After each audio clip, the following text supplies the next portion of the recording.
We are here with the latest installment of Ride Home Review. Evan and I just got out of the 5th installment in the Mission Impossible series, Mission Impossible Rogue Nation. No way you leave there without that theme playing in your head. I heard like 3 people on the walk to the parking lot whistling it. It's impossible. I enjoyed it. I don't know where I rank it in all the other Mission Impossibles, but I enjoyed it. I thought it was fun, and also it had a little more twists than some of the other ones recently. And I thought it started slow, but it got better. And by the end, when everyone kind of finally came together, it was working nicely.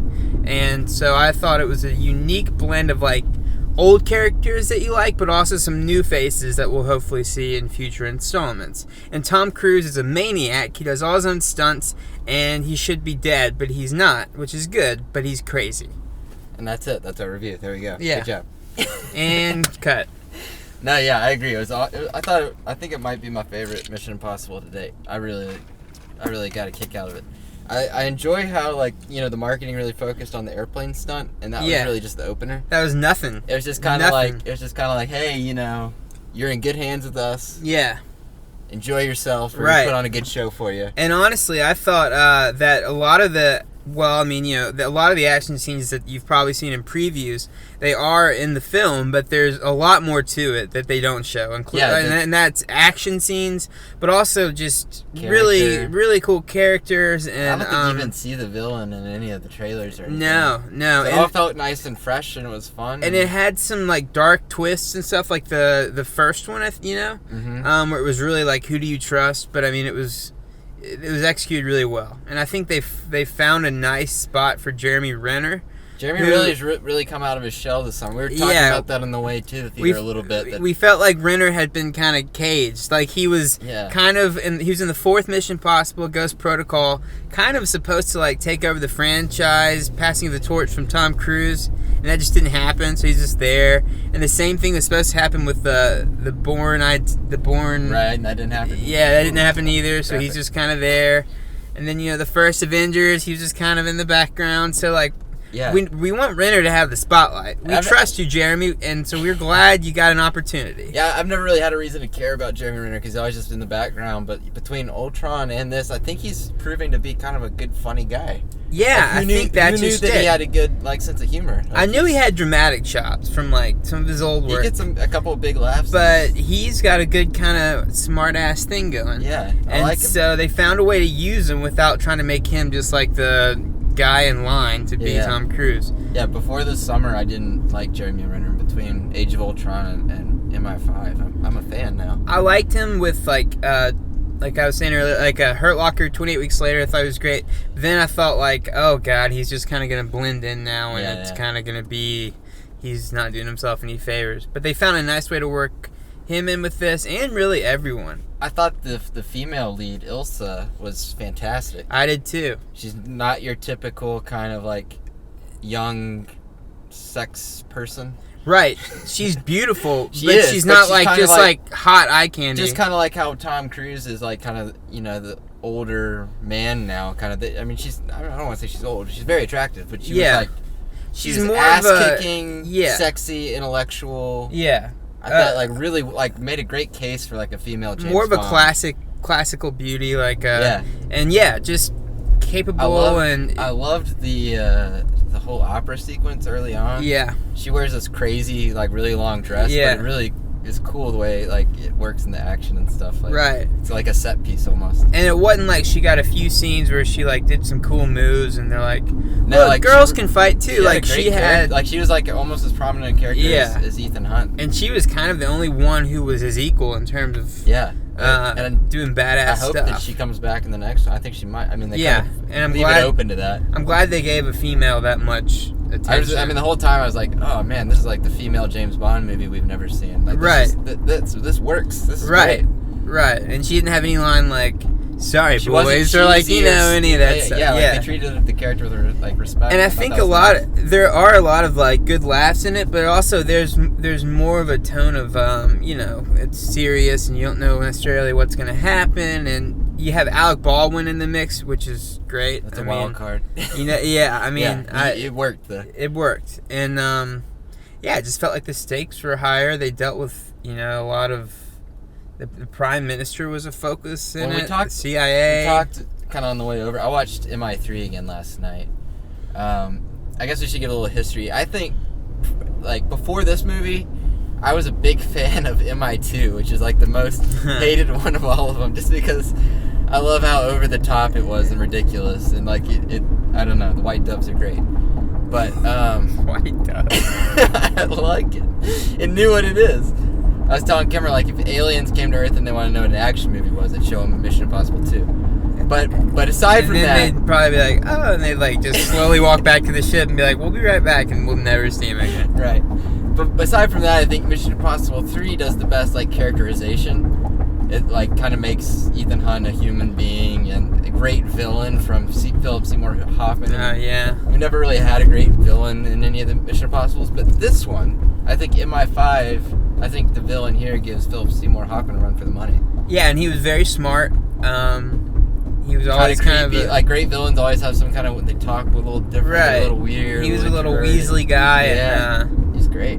It was. I thought they handled it really well. I guess Christopher McQuarrie did this. Yes. And he wrote it and directed it, and he did really well. Isn't he the guy that did Jack Reacher with Tom Cruise? I think so. Because the reason I think of that, and I think he is the same guy, is because the villain in that movie was Werner Herzog, which is another just kind of weird voice. Yeah. I could see a similarity in the way he likes to cast his villain. Right. And Werner Herzog, like, you look at him, you're like, that's a villain. Yeah. I thought it kind of revitalized the franchise to where it's not just every now and then it's a fun summer movie with crazy stunts. Yeah, like I going in, I kind of, okay, well, here we go, another Mission Impossible. Like, what could they possibly do to top themselves? But I don't know, I really sincerely enjoyed it. Like, and it felt like a lot of them... Even though, like, I feel like if I explain the plot to you right now, you're going to be like, oh, that's well-trod territory. You got syndicates and rogue agents and stuff, and it's like, oh, this is every spy movie. But I don't know, just the whole way it's executed, it just felt really fresh to me. Yeah, me too. It was enjoyable. Me too, and it didn't downplay the audience. Like, they had a lot of things they didn't go out of their way to explain to you directly. You just kind of had to get what was going on. They I think they respected the audience, and it wasn't.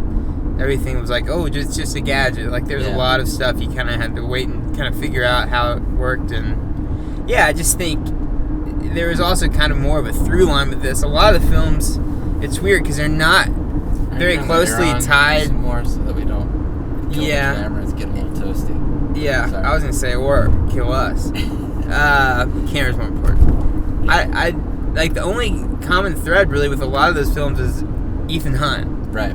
And hopefully, and it seemed like this one is the start of like a new kind of chapter. Yeah, I mean, you got a prominent female character. Benji had a much bigger role here. And then Ving Rhames is still kind of in the background. But Ving Rhames, like, I'm glad he's still around, because like the last I saw of him, it was like a direct-to-DVD movie where he and Wesley Snipes are like boxers in a prison. It's terrible. I watched the whole thing though. It was on like Showtime one night or nice something. Nice plug for whatever that movie was. Yeah. But he's just like, oh man, like, that's my friend, man. Yeah. But it works. He's the guy I mean, you kind of smile whenever he's there. You do. And glad he's around. And he's, someone from the first one, which is nice. Right. And also, I'm just gonna say, spoiler alert, it ends on a really cool note, which is Alec Baldwin becomes the new head of... Yeah, it started to feel a little bit like Skyfall, IMF, or like reinventing the organization. It's almost like laying down the groundwork for the next several films or whatever. Yeah. So, I hope they run with that. It sounds like the rumors are that they're like gonna fast track the next one to like shoot next summer, maybe come out in 2 years. And usually there's about 4 or 5 years between Mission Impossible films, so that's nice to know. It probably has something to do with Tom Cruise. It's like 55 or something now. Yeah, he doesn't have too many of these left. It's insane. But just to talk about Tom Cruise for a minute, like, you can't help but have some respect for the guy. As nutty as I respect the hell out of Tom Cruise. We've talked about this. Look, we're Cruise fans. I've also seen like the Scientology documentary. He probably is a nut job, but he's really good at being an action movie star, and he's good at being a movie star. He's good at being in everything. I mean, I think committed to like giving you a good show, and he's really damn good at it. And he's a great actor. You want to root for him. Yeah. I don't care if he's crazy. I really don't. I can't wait to see what he comes up with next to make himself do for real. Right. I'm like, yeah. That's not a marketing thing for me. That's some guy with a passion. We're on Team Cruise. Working as hard as he can to like give us some good popcorn entertainment. I'm okay with that. Yeah. At Ride Home Review, we're Team Cruise. Yeah. Because we don't care if he's crazy. Everybody's crazy. Everybody's crazy. If you want to talk about crazy actors, you can, I mean, if you really want to go like, then you don't like Brando, because he was crazier than Tom Cruise will ever be. I promise you that. That car's a pep sticker. That's Erica's. My wife's organization. Plug.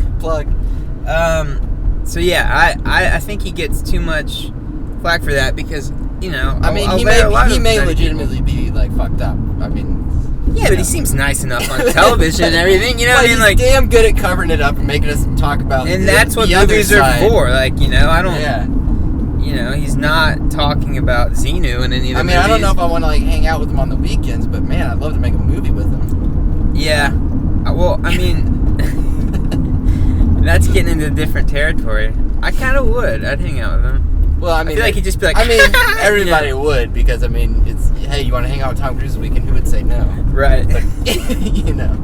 Yeah. I don't know. But yeah, Tom Cruise is he's a good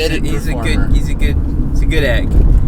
And we like you, Tom. We like you, Tom. Let's do Top Gun 2, man. Yeah. I'm ready. They want to do it, but Tom's like, no fake jets. Yeah. And he's like, and I'm last gonna I fly heard, them. he wants to be like the jets versus drones, which I think is perfect. Sure. Get Kilmer back up there. Yeah. This new technology, it's not the same, man. Yeah. It doesn't have the intuition. Listen, the drones might give you accurate shots, but they don't have judgment. They may be quiet, and they may hide in the clouds, but in America, we like to make noise. Yeah. We like you to know we're there. He's like, they don't have instinct. You know? Commander, with all due respect, we have something that you can't teach. Tom Cruise, we're ready. Let's do it. Do it. We'll write it for you. You versus the drones, man. You get up there with Iceman, find Kilmer wherever the hell he is, clean him up a little bit, just dust him off, and you two get up in the sky and you battle the drones. No, it's gonna end. Tom Cruise is gonna win. What? Tom Cruise is gonna win. Oh, of course. That's how it's gonna end. He's gonna win for America. I think he's gonna fight the main drone, and like he's gonna be in it, and like he sets autopilot and aims it at the sun and jumps out. Yeah. Like the memory drone. Until it goes all the way to the sun. Then he falls. And then the sun explodes, so the sequel is like about Tom like rebuilding It's like Earth. Sunshine, where he has to go like reignite the sun. Oh yeah. Copyright. Wow. No one's gonna. If you can't tell, we like Tom Cruise. Yeah, we like Tom Cruise. Just fine.